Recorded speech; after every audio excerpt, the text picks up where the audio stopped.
오늘 성경 말씀은 사사기 12장 1절에서 6절입니다. 이스라엘이 12지파를 이루며 커다란 민족을 이루는 데 큰 역할을 한 사람이 요셉입니다. 애굽에 노예로 팔려갔다가 하나님의 인도하심으로 총리의 자리까지 올랐고 기근 때 애굽 사람들과 주변 민족들을 구했을 뿐 아니라 아버지 야곱과 가족들을 모두 이주시켜 흉년을 피하게 함으로써 안전하게 살 수 있게 하였습니다. 그 후 이스라엘 자손들은 고센 땅에서 오랫동안 큰 민족을 이루며 살게 되었습니다.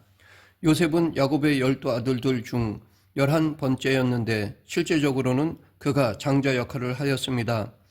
요셉의 아들이 2명이었는데 첫째는 므낫세이고 둘째는 에브라임입니다. 그런데 요셉이 아니라 그의 아들인 므낫세와 에브라임이 12지파에 들어갔습니다. 왜냐하면 야곱이 에브라임과 므낫세를 축복하며 자기 아들들로 삼았기 때문입니다. 그 후 요셉의 둘째 아들인 에브라임은 장자인 므낫세 지파보다 강성해졌습니다. 야곱은 그들을 축복하면서 이미 그것을 예고한 바 있습니다. 죽음을 눈앞에 둔 야곱이 요셉의 아들들을 축복하면서 왼손과 오른손을 엇갈리면서까지 므낫세 대신 에브라임에게 장자의 축복을 해준 것입니다. 에브라임은 장자의 축복을 받고 나서 교만해졌습니다. 형보다 더 잘나가는 것을 당연히 여기더니 나중에는 12지파 중에 가장 불평이 많은 지파가 되었습니다. 바꿔 말해 가장 분노가 많은 지파가 되었습니다. 분노하는 이유 중에 하나가 교만 때문인데 욕심이 많고 탐욕을 부릴 때도 분노합니다. 가진 것으로 만족하지 못하고 더 갖고 싶으니까 화가 나는 것입니다. 그렇게 이런 분노가 쌓이고 쌓이다 보면 자녀에게 물려주지 말아야 할 그 분노를 유산으로 물려주게 됩니다. 이렇듯 나쁜 버릇이나 습관은 더 빨리 전염됩니다. 아이들이 예쁜 말보다 욕을 더 빨리 배우는 것만 봐도 그렇습니다. 나의 나쁜 버릇과 습관이 내 자녀에게뿐 아니라 일터나 교회에도 영향을 미칩니다. 우리 각자는 절대 혼자 사는 것이 아닙니다. 언제 어디서든 또 어떤 형태로든 공동체의 삶을 살고 있습니다. 이 삶을 통해 우리는 끊임없이 다음 세대에 뭔가를 전하고 있는 것입니다. 에브라임 지파 자손들은 위 세대에서 교만과 탐욕을 물려받았습니다. 가나안 땅에 들어와서 각 지파에게 땅을 분배했을 때 유일하게 요셉 지파, 즉 에브라임과 므낫세만의 땅이 좁다고 불평을 하였습니다. 요셉 자손이 여호수아에게 말하여 이르되 여호와께서 지금까지 내게 복을 주심으로 내가 큰 민족이 되었거늘 당신이 나의 기업을 위하여 한 제비 한 분깃으로만 내게 주심은 어찌함이니이까 하니 에브라임은 제비를 뽑아 땅을 분배한 하나님의 방법을 못마땅하게 여겼습니다. 그래서 여호수아가 스스로 개척하라고 계속 하니까 또 불평하고 핑계를 댔습니다. 요셉 자손이 이르되 그 산지는 우리에게 넉넉하지도 못하고 골짜기 땅에 거주하는 모든 가나안 족속에게는 베스안과 그 마을들에 거주하는 자이든지 이스라엘 골짜기에 거주하는 자이든지 다 철병과가 있나이다 하니 이처럼 조상에게 물려받은 불평의 유전자를 지녔던 에브라임 지파는 기드온 시대에도 불평하며 문제를 일으켰습니다. 당시 미디안이 아말렉과 동방 민족들과 함께 연합군을 이루어 이스라엘에 쳐들어왔습니다. 그때 기드온은 자기 지파인 므낫세와 더불어 자기들 가까이에 위치한 납달리와 아셀 지파에게 연락하여 병력을 착출해서 싸웠습니다. 그런데 미디안 우두머리들이 전쟁에 패한 후 도망간 곳이 에브라임 지파의 땅이었습니다. 그때 내려와서 미디안 연합군을 치라는 기드온의 말을 전해 들은 에브라임 지파가 출전하여 미디안의 두 장군인 오렙과 수렙을 죽이고 기드온에게 그들의 머리를 가지고 왔습니다. 그때 에브라임은 전쟁이 시작되는 시점에 기드온이 자신들을 부르지 않았다는 이유로 시비를 걸었습니다. 자기들과 의논하지 않고 전쟁을 시작한 것을 괘씸하게 여긴 것입니다. 에브라임 사람이 기드온에게 이르되 내가 미디안과 싸우러 갈 때 우리를 부르지 아니하였으니 우리를 이같이 대접하면 어찌 됨이냐 하고 그와 크게 다투는지라. 일이 잘 되면 그 일에서 제외된 사람들이 서운함을 느낍니다. 왜냐하면 잘된 일에 대한 포상에서 자기가 차지할 목이 없기 때문입니다. 에브라임이 딱 그런 마음이었습니다. 전쟁에서 승리했으니 전리품이 있을 텐데 처음부터 참전하지 않았으니까 자기 목이 별로 없었던 것이었습니다.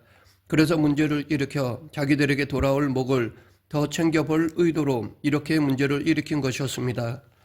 다시 한번 주목할 것은 기드온이 므낫세 지파 출신이라는 점입니다. 므낫세는 원래 장자였지만 그것을 에브라임에게 넘겨주고도 불평하지 않았습니다. 에브라임과 서쪽 므낫세 반 지파가 땅을 분배할 때 여호수아 앞에 와서 불평하며 더 많은 땅을 요구했었는데 200년 이상 세월이 지난 후 므낫세는 불평과 분노를 자기 자손들에게 물려주지 않은 반면에 에브라임은 그것을 물려주었던 것입니다. 므낫세 지파 사람들은 비록 자기가 분노해야 할 만한 이유가 있다 하더라도 자손에게까지 분노를 물려주지는 않았습니다. 살면서 이웃과 좋은 관계를 맺는 것이 가장 큰 자산입니다. 그런데 분노하는 버릇은 그 자산을 빚으로 만들어 버리는 것입니다. 이 세상에서 나쁜 버릇 중에 하나가 감사할 줄 모르는 것입니다. 그리스도인은 무슨 일이든 감사하는 태도로 인해 남다른 기초 자산을 가진 사람들입니다.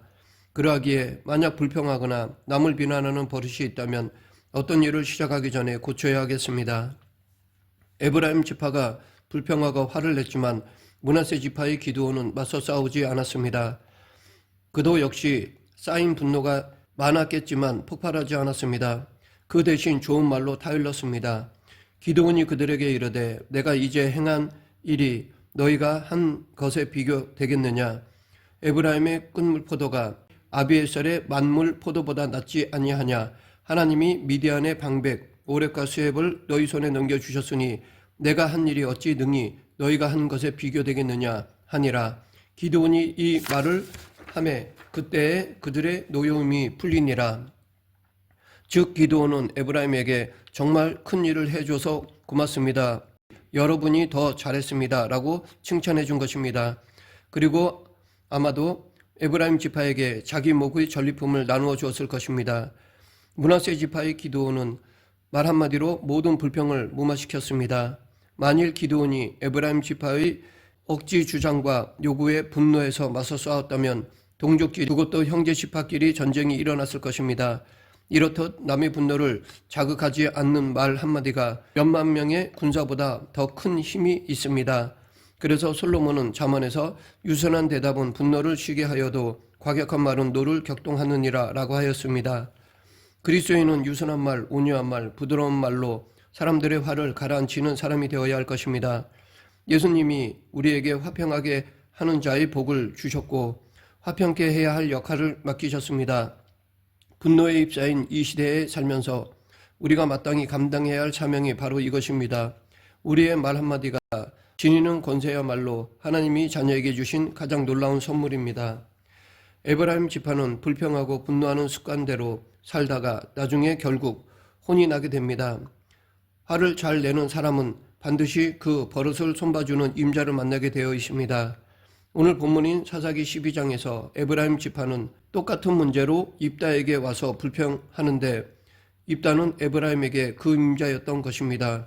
오늘 본문 1절 에브라임 사람들이 모여 북쪽으로 가서 입다에게 이르되 내가 암몬 자손과 싸우러 건너갈 때에 어찌하여 우리를 불러 너와 함께 가지 아니하였느냐. 우리가 반드시 너와 내 집을 불사르리라. 에브라임 지파의 나쁜 버릇이 또 나왔습니다. 하지만 입다는 기드온이 아닙니다. 입다는 유순한 기드온과 달리 거친 사람이어서 이 말을 그냥 넘어가지 않았습니다. 2절 3절 입다가 그들에게 이르되 나와 내 백성이 암몬 자손과 크게 싸울 때에 내가 너희를 부르되 너희가 나를 그들의 손에서 구원하지 아니한 고로 나는 너희가 도와주지 아니하는 것을 보고 내 목숨을 돌보지 아니하고 건너가서 암몬 자손을 쳤더니 여호와께서 그들을 내 손에 넘겨주셨거늘 너희가 어찌하여 오늘 내게 올라와서 나와 더불어 싸우고자 하느냐 하니라. 결국 두 지파 사이에 전쟁이 일어났고 이 내전으로 에브라임 사람 4만 2천 명이 죽었습니다. 그런데 그 과정에서 동족이다 보니 누가 어느 지파 사람인지 가리기 힘들기 때문에 에브라임 사람들이 발음하지 못하는 쉿볼렛이라는 단어로 에브라임 사람을 가려냈습니다. 5절 6절 길르앗 사람이 에브라임 사람보다 앞서 요단강 나루턱을 장악하고 에브라임 사람이 도망하는 자가 말하기를 청하건대 나를 건너가게 하라 하면 길르앗 사람이 그에게 묻기를 내가 에브라임 사람이냐 하여 그가 만일 아니라 하면 그에게 이르기를 쉿볼렛이라 발음하라 하여 에브라임 사람이 그렇게 바로 말하지 못하고 십볼렛이라고 발음하면 길라 사람이 곧 그를 잡아 요단강 나루턱에서 죽였더라. 그때에 에브라임 사람이 죽은 자가 4만 2천 명이었더라. 에브라임 사람들이 십볼렛을 말하게 해서 정확하게 말하지 못하고 십볼렛이라고 하면 그 자리에서 그들을 죽였습니다. 에브라임 지파는 평소에 늘 불평하고 쉽게 분노하는 버릇을 고치지 못하고 나섰다가 이처럼 어이없는 죽음을 당하고 말았습니다. 분노에는 의로운 분노가 있습니다. 사회적인 약자가 억울한 일을 당할 때 우리는 분노해야 합니다. 의로운 분노는 사회의 정의를 세우는 것을 목표로 합니다. 하지만 자기 자존심 때문에 분노한다면 그것은 나쁜 습관이 되고, 그래서 툭 하면 불평하며 분노하다가 언젠가 자기를 손봐주는 임자를 만나게 되어 있습니다. 선거 때가 되면 많은 후보들이 나와서 자기를 뽑아달라고 호소합니다. 대개 사람들은 자기가 지지하는 정당 후보에 투표하는데, 이전에 보면 한국에서는 크리스천 후보라고 무조건 뽑는 경우가 있었습니다. 그러나 교회에 다니거나 직분이 있다고 해서 진짜 크리스천이라는 보장은 없습니다. 누구를 뽑을지는 고민을 해보아야 하지만 우리가 뽑지 말아야 할 사람들은 확실합니다. 그들은 바로 악의적으로 분노를 조장하는 사람들입니다. 그런 사람이 지도자가 되면 사회가 갈라지고 싸움만 일삼게 됩니다. 인류 역사를 보면 이념과 사상을 가지고 분노를 일으켜서 수많은 사람들이 희생당했습니다. 독일 나치 정권의 히틀러가 독일 사람들을 부추겨 유대인들에 대한 분노를 일으켰고 그 결과 600만 명이 학살당했습니다. 정치 지도자들이 사람들을 격동하고 흥분시키면서 분노를 일으켜 서로 죽이고 죽게 만든 일들이 얼마나 많은지 모릅니다. 비록 부족한 면이 있더라도 지도자는 공동체 안에 화해를 가져오는 사람, 분쟁하여 갈라진 사람들을 화합시키는 사람, 싸움을 중재하는 사람이 되어야 합니다. 특히 믿음의 공동체의 지도자는 무엇보다도 자기 편을 만들거나 특정한 사람들만 좋아하는 사람이 아니라 모든 사람이 하나가 되게 하는 일에 힘쓰는 사람이 되어야 합니다. 서로 사랑하며 하나가 되지 않고서는 예수님께서 주신 영혼 구원과 제자 만드는 사명을 이룰 수 없습니다. 또한 안타깝지만 스스로 기독교인이라고 하는 사람들이 일으킨 종교 전쟁으로 인하여 많은 사람들이 죽임을 당하였습니다. 이렇게 판단을 잘못하면 이념이나 사상이나 종교가 걷잡을 수 없는 광기가 될 수 있습니다. 우리가 이런 광기에 휩쓸리지 않는 방법은 성경에서 찾아야 합니다. 빌립보서 2장 3절 4절 아무 일에든지 다툼이나 허용을 하지 말고 오직 겸손한 마음으로 각각 자기보다 남을 낮게 여기고 각각 자기 일을 돌볼 뿐더러 또한 각각 다른 사람의 일을 돌보아 나의 기쁨을 충만하게 하라. 광기에 휩쓸리지 않을 방도는 겸손한 마음으로 남을 낮게 여기는 것입니다. 그리고 다른 사람을 섬김으로써 기쁨이 충만하게 되는 것입니다. 예수님은 충분히 그렇게 할 수 있으셨음에도 결코 집단적인 분노를 일으키지 않으셨습니다. 도리어 집단적인 관계를 가라앉히셨습니다. 가나바다 현장에서 붙잡힌 여인을 돌로 쳐 죽이려는 사람들의 관계를 너희 중에 죄 없는 자가 먼저 돌로 치라 라는 말 한마디로 가라앉히셨습니다. 그리고 자신을 십자가에 못 박으려는 군중의 관계와 집단적인 분노에도 침묵으로 대응하심으로써 새 역사, 구원의 역사를 쓰셨습니다. 요즘은 SNS를 통해 사람들이 싸우는 모습을 많이 보게 됩니다. 어떤 사건이 터져서 사람마다 자기 의견을 표현하다 그것이 다른 사람들을 향한 분노나 조롱으로 나타날 때 우리가 가져야 할 태도는 무엇일까요? 나와 같은 의견을 가진 사람들에게 동조하면서 상대편을 조롱하는 것이겠습니까? 나와 다른 의견을 가진 사람에게 반대하면서 분노하고 공격하는 것이겠습니까?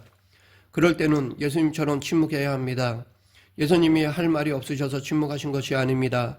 빌라도에게 넘겨주셨을 때 얼마나 할 말이 많으셨겠습니까? 그러나 침묵하셨습니다. 우리가 예수님처럼 이 시대의 광기와 분노의 침묵으로 맞설 때 곳곳에 들불처럼 번지는 분노의 불길이 가라앉게 될 것입니다. 아르헨티나와 칠레의 국경에 위치한 해발 3,832m의 우스파타야 고개에는 예수님 동상이 하나 있습니다. 안데스의 예수님 상이라고 불리는 이 청동상은 양국의 국경 분쟁이 평화롭게 해결된 것을 기념하여 1904년에 제작되었는데 지형과 여러 가지 조건들을 감안하다 보니 동상이 자연스럽게 아르헨티나 쪽으로 바라보게 되었습니다. 이에 대해 칠레 사람들 사이에서 불만의 소리가 나왔습니다. 칠레의 정치인들도 나서서 사람들의 불만을 부추겼고 이것 때문에 분노하며 불평하도록 주장했습니다. 그렇게 칠레 사람들의 불만이 커지면서 양국 간 화해의 분위기도 차츰 금이 가기 시작했습니다. 바로 그때 칠레의 어느 신문사 편집국장이 글을 썼는데 그 글로 인하여 이 소동이 곧바로 잠잠해졌다고 합니다. 그는 예수님 상이 아르헨티나 쪽을 향하고 있는 것은 그 나라가 우리보다 더 많이 돌봐야 할 곳이기 때문이다 라고 하였습니다. 말씀을 맺겠습니다. 우리 안에도 에브라임의 교만과 탐욕이 있음을 인정합니다. 교만과 탐욕에서 불평과 불만이 나오고 불평과 불만이 분노로 발전하게 됩니다. 그렇게 분노를 표현하다가 언젠가 임자를 만나게 되면 엄청난 상처들이 생기게 됩니다. 그 전에 회개하고 감사를 회복해야만 그런 비극적인 결말을 막을 수 있습니다. 우리 모두 세상에서 들끓는 분노를 잠재우고 하나님의 사랑과 평화의 도구가 되어 하나님을 기쁘시게 하는 성도가 되길 간절히 축원합니다. 기도하겠습니다. 생사화복을 주관하시는 하나님 아버지, 작고 사소한 일에도 끊임없이 발생되는 분노를 예수 그리스도에 대한 믿음으로 끊어버리게 하여 주시옵소서. 예수님 이름으로 기도드립니다. 아멘.